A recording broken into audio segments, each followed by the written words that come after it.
Good morning అండి. సుమా kitchens మళ్ళీ మీ ముందుకు వచ్చేసింది. ఈరోజు egg curry, tomato with eggs ఎలా చేయాలో ప్రాసెస్ చెప్తాను, చూడండి. ఎగ్ కర్రీకి అండి 4 గుడ్లు తీసుకున్నాము. 4 ఎగ్స్కి ఫస్ట్ బాయిల్ చేసుకోవాలా. ఈ టమాటో ఎగ్ కర్రీకి అండి కొద్దిగా ఆయిల్ వేసుకుందాము. దీనికి మసాలా, గరం మసాలా అస్సలు ఏం అవసరం లేదండి. రైస్లో కానీ చపాతీలో కానీ చాలా బాగుంటుంది టేస్ట్. నూనె బాగా వేగిపోయిందండి. ఇప్పుడు దీంట్లోకి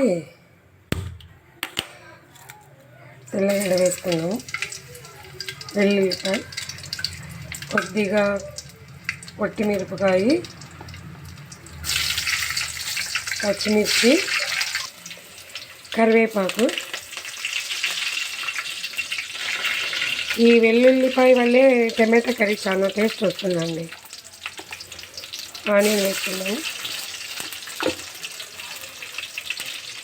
ఇది ఆనియన్ వేగిన తర్వాత టమాటా వేసుకున్నాము.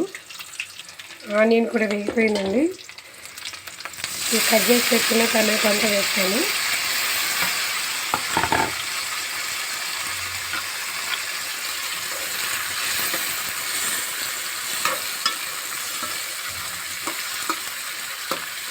ఇది బాగా ఒక 1 minute వేయించుకున్నామండి. ఇది బాగా వేగిపోయిందండి. దీంట్లో 1/2 స్పూన్ ధనియాల పొడి, 1 స్పూన్ కారం పొడి,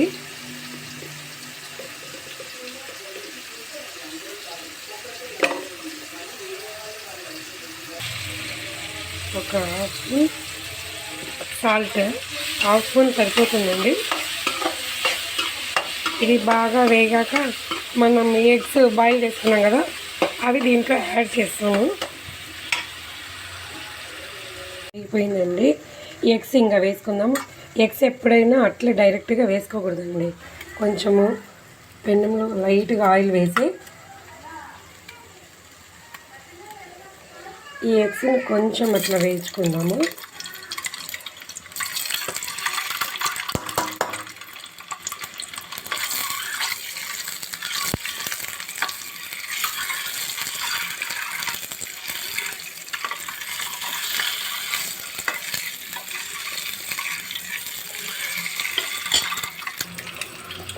వేగాయండి. కొద్దిగా లైట్గా పసుపు వేసుకున్నాము.